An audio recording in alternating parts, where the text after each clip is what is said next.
Hello everyone and welcome to the DeHart house. My name is Alicia and I'm your host of this crafty channel here on YouTube. Today is November 1st and the month of October is now fully behind us, which is exciting and sad at the same time every month. Halloween was yesterday and we settled in for a cozy evening playing video games, watching TV, and it was lovely and relaxing. No, we did not go out and party because we're not 20-year-olds anymore. Oh well. I had a good time. Yeah, this is not a podcast about partying. This is a podcast about crafting, if you couldn't tell. I want to share with you the things that I managed to craft and create in the month of October, and share about things that will continue forward into November. So projects that maybe didn't get finished that I plan to keep working on. Anything new that jumped on my knitting needles. That kind of thing. What do you say? Let's get to it. I don't know why, but my nose is very itchy today. Just this part right here. I don't know. I managed to finish nothing, which is very sad, but I made a lot of progress on things. So I want to start with the project that is most complete. And it's almost done, you guys. Like, I could have finished it this month, but I got to a point where I said, I need to set this aside and talk about it on the podcast, and I need to just let it simmer in my brain. So this is a skirt, and it has the elastic sewn in. So I did do that, and the inside looks super clean and polished. I did use a second color of yarn in my cast on because I like doing a German twisted cast on, which is a long tail cast on.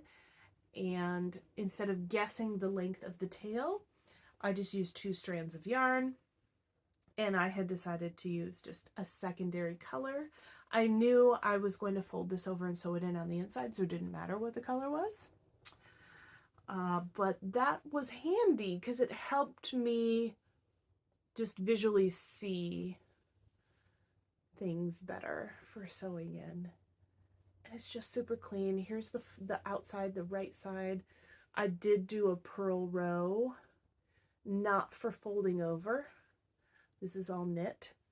And it's like exactly the width of the elastic band. It worked out so perfectly.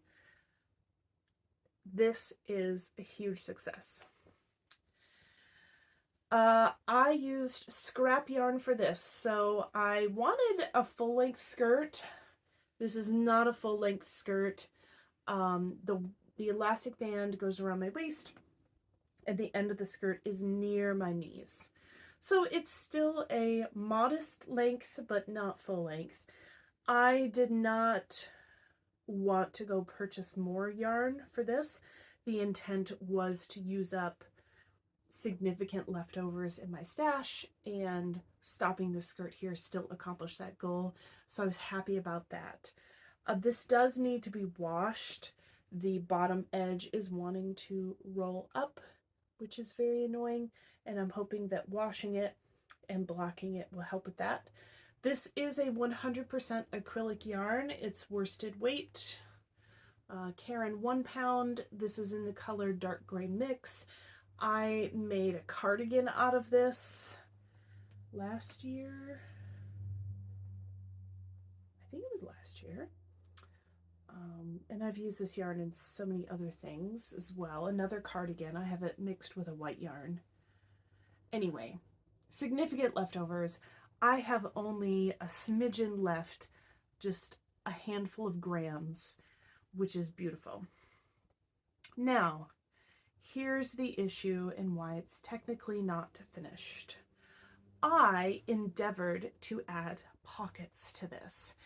And it would have worked out fantastically if I had thought of that sooner.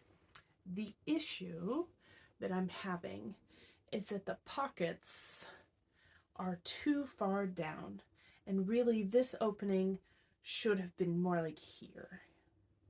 So when I put this on, it's almost as if I have to lean forward to reach my pockets, which means it's not good placement, which is unfortunate. And I wasn't sure about that entirely here. So I did find a tutorial online, and I will link that tutorial I found in the description box for this video, so you can check it out as well. But I found a really cool tutorial on how to do like an inseam pocket, to have a vertical opening using double knitting on the edge so that you don't get that rolled edge, and it's beautiful. In the tutorial though, they also had you knit the pocket portion in the same color as the main garment, but because I knew I was using scrap yarn and I didn't know exactly how much I had, I didn't want to use it up for an interior pocket. So I knew I wanted to come back and do it in another color or another yarn, so that I could use as much as I had of the dark gray mix for the skirt, the actual skirt fabric. And that was all great. I did knit the pocket twice. So I did knit one. It's in here. And it's perfect. It's so cool. So I knit this twice. So first I just knit a rectangle, and then the intent was to sew it onto the skirt fabric here. And I did do that, but it was making the fabric of the skirt pucker a little around where I had seamed it, and the angle of the pocket wasn't quite right. And so I went into my closet and went, actually the kind of pockets that the skirts that I wear that are, manufactured and purchased in stores, have pockets like this, where they're just kind of free inside and not really attached to the fabric. And so I found a sewing tutorial on how to sew such a pocket into a garment. And I thought, if I can figure out how they sew them in, I could probably engineer how to knit one in. And I did. And this pocket is so cool, and it's so perfect. Had it been up here instead of down here.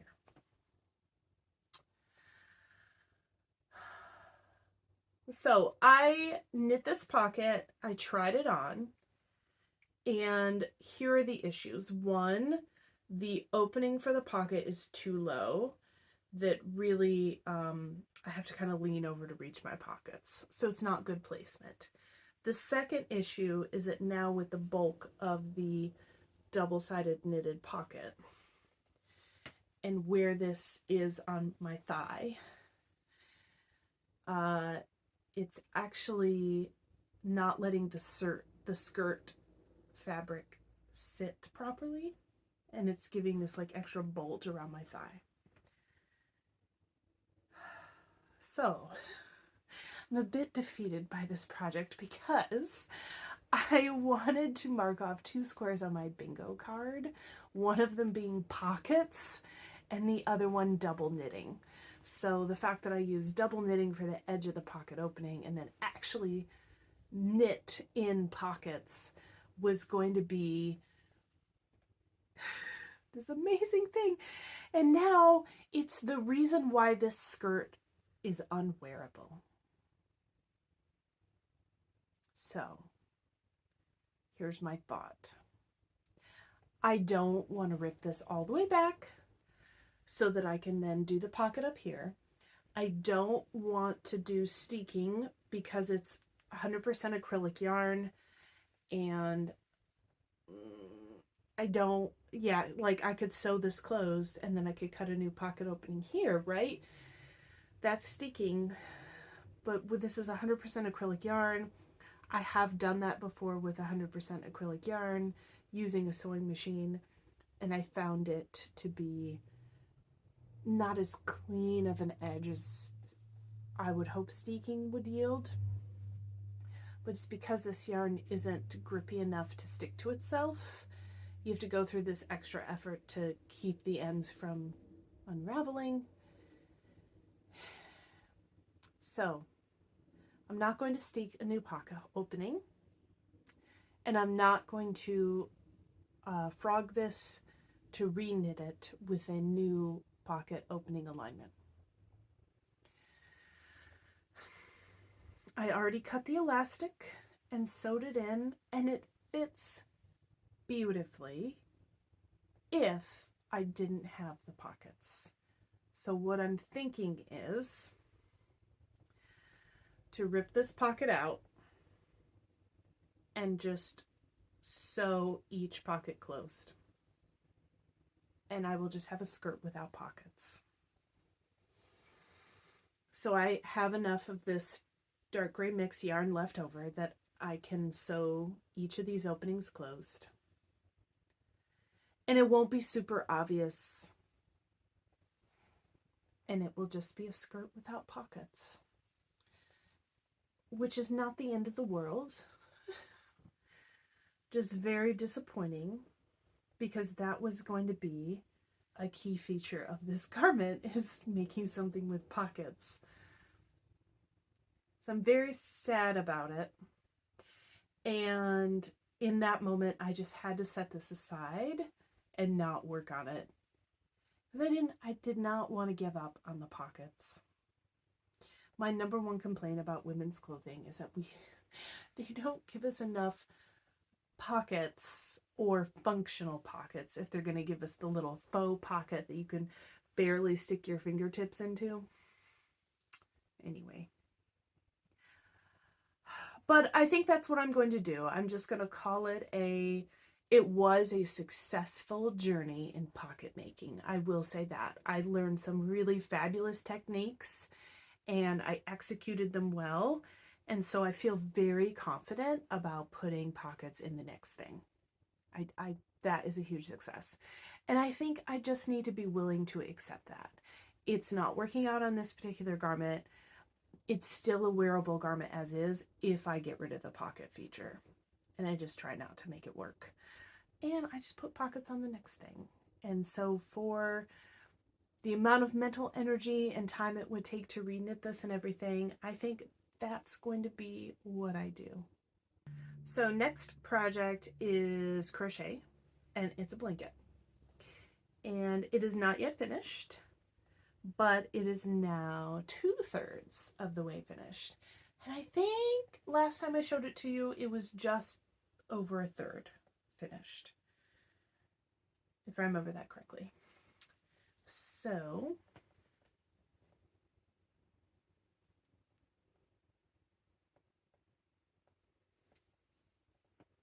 it's starting to look like a proper quilted blanket, which is amazing. I'll put a picture in here of what I have so far laid out on the floor.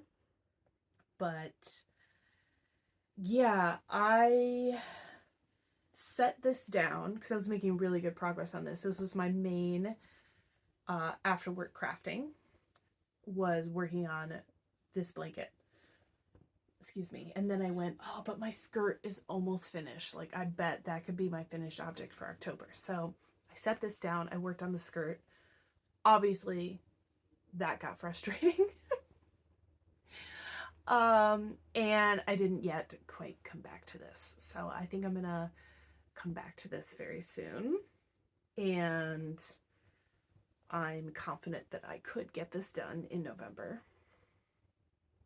Famous last words. But I did have to go back to the store and buy more yarn. So I bought 2 more of the light blue, which I did have to use in order to get this far. I did have to dip into one of those skeins. And I bought 1 more of the black. I didn't buy any more of the white. I'm finished now with any squares that have white in it. I'm done with. So now it's all light blue, black, and the green. Now this green, I did go through my stash and I have some leftover of this green from when I made the Timbo vest. It turns out that's the same green I used here. But it's definitely a different dye lot than this. And I started crocheting a square. It's going to be the light blue and the green to finish off one of these chevron-y things. And I set it next to this green, and I can tell that they're different. And I have to decide whether I'm going to let that bother me or not. Because I only have 4 of these squares to do, and then I'm done with the green. So do I want to buy a whole nother skein of green, which will definitely have leftovers, to finish off 4 squares in this blanket?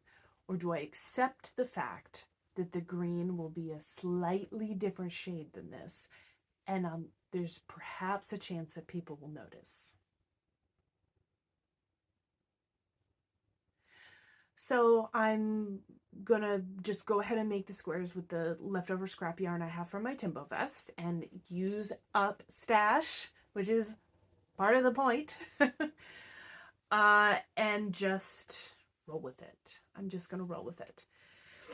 But I did have to buy more of the light blue and the black in order to finish this because I don't have those in my stash, so.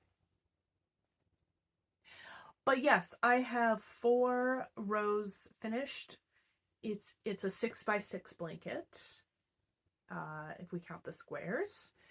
And so I have right now a 6x4. I have the middle panel. So I need 6 more on this edge and 6 more on this edge. And then this will be finished, which is very exciting. I'm considering doing a border. When I look at other projects on Ravelry, it doesn't look like people made a border around it, but I might want to. And if I were to do that, I would probably want to do it in this light blue color. So I will assess that when I finish making all the squares and I see how much yarn I have left, and would I want to do multiple colors in the border or just one color, or not do a border. I'm up in the air about it, but my first inclination is to at least do 1 round of double crochets around it, just to give it a nice framing. But no one else is seeming to do that with their blankets, so. And they all look beautiful. I did finally sew up the toe of this sock. Yeah, this is the first sock in the pair, and in September, I had knit this whole sock, and all I had left to do was Kitchener the toe shut, and then start the second sock, and that didn't happen. So I did finally do that. My second sock is only this far, though. But it's on the needles, and it's just 2x2 ribbing. Super simple patterning, so it's pretty easy to do while watching television, unwinding for the day. I am striping 2 self-striping yarns together. So this has become my new favorite scrappy yarn pattern for socks, is to just do this with them. So these are both from Knit Picks. We've got Cactus Flower and General Store, I believe is the name of this one. And I did go ahead and get my ball winder out to wind up this one so that I could reverse the order of the stripes, so that the 2 socks look like fraternal twins rather than identical twins. And I like doing that. So yeah, so I did make the tiniest amount of progress on this pair of socks, and Of course, I cast on another pair of socks because why not, I guess. I'll tell you why. One, this does not use 2 colors of yarn, just one, so it's even easier in that regard. But 2, because of the skirt debacle, I'm feeling a bit defeated on my bingo card that I won't be able to mark off those 2 squares because I'm going to sew up the pockets on my skirts. So I was looking at the other squares on the bingo card, and one of them is cables. And originally my intent was going to be to do cables on a garment, but given that it's pretty close to the end of the year, I don't think I can finish one of those. So what if I put cables on a sock? That seems very doable. And if I'm going to do cables on a sock, then I want a nice solid color so that the cables show up.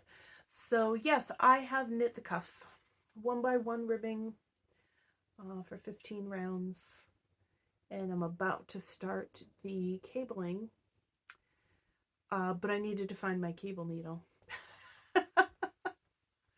Which I did. I found a cable needle that will work for this size yarn needle. I have cable needles that are thicker, which is great for like the worsted weight yarn and everything, but they're too big really to use with fingering weight and US size 1 needles.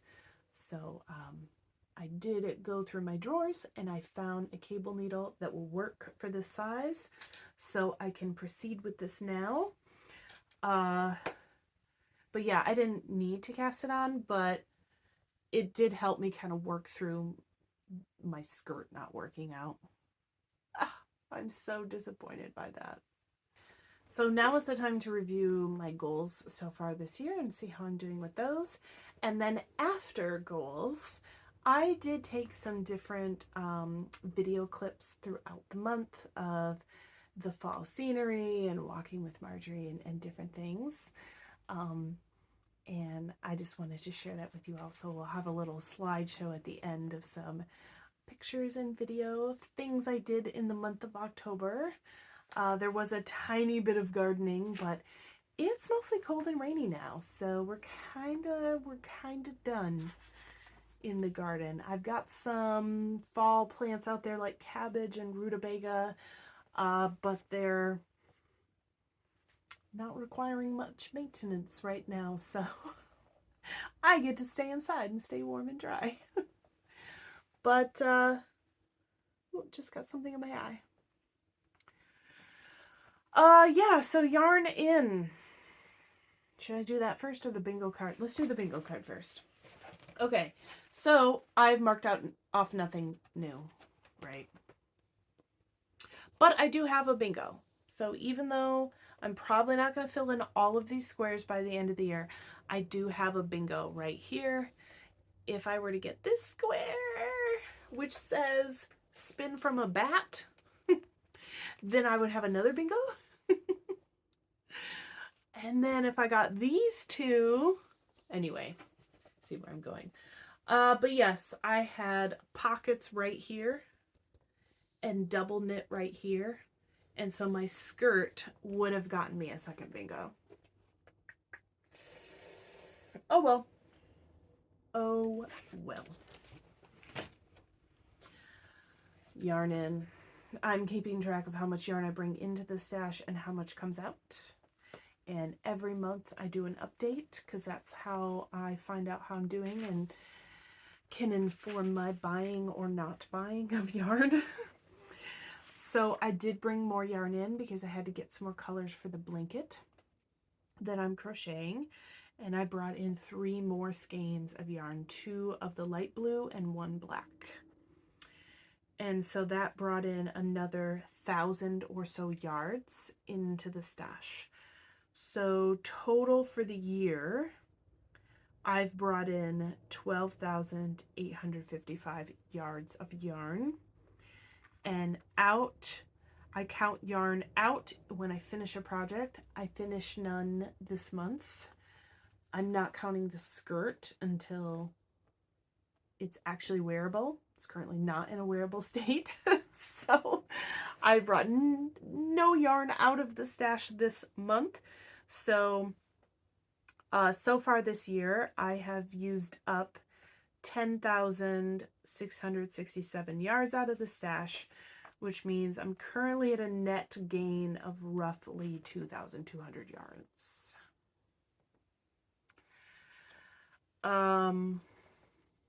Not terrible, but not where I wanted to be. So finishing the skirt, which would be the quickest thing to finish, is to rip that pocket out and sew up the 2 openings, and then that will be finished. I think that's going to be the first thing on my to-do list. Second thing is the blanket. I've specifically purchased yarn for that project, and it'd be nice to counter that in by also taking it out. And just those 2 things alone, I think, will get me into the more out than in category of meeting that goal, which will feel really good. So yeah, I've been doing actually quite well resisting the urge to buy more yarn. Even though I always want to, there are sales. It's beautiful. The marketing is clever. And I really want to, but I come in my stash and I find yarn I haven't seen in a while, and I'm like, this is really beautiful and I want to work with it. So I have plenty of good stuff here, and I'm feeling pretty good about using it. All right, y'all, that's all I have for you today.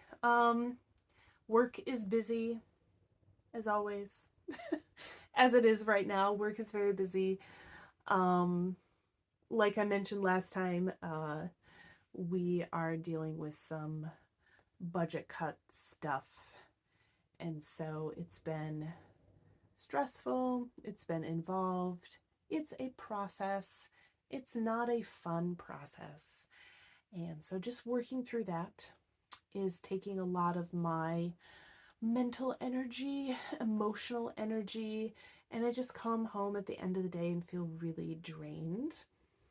And so the crafting has been kind of light, and that's okay. My crafting ebbs and flows as needs arise, so I'm hopeful that things will change and I'll be able to relax a little bit more in the evening, that yeah, hopefully it won't be as consuming as it has been. Work, that is. And crafting can take up more of my time, but yeah, I hope you enjoyed the little slideshow that I'm about to show you, and I will see you next time. Until then, I hope that you stay safe, stay healthy, and you enjoy your crafts, whatever they may be. Bye.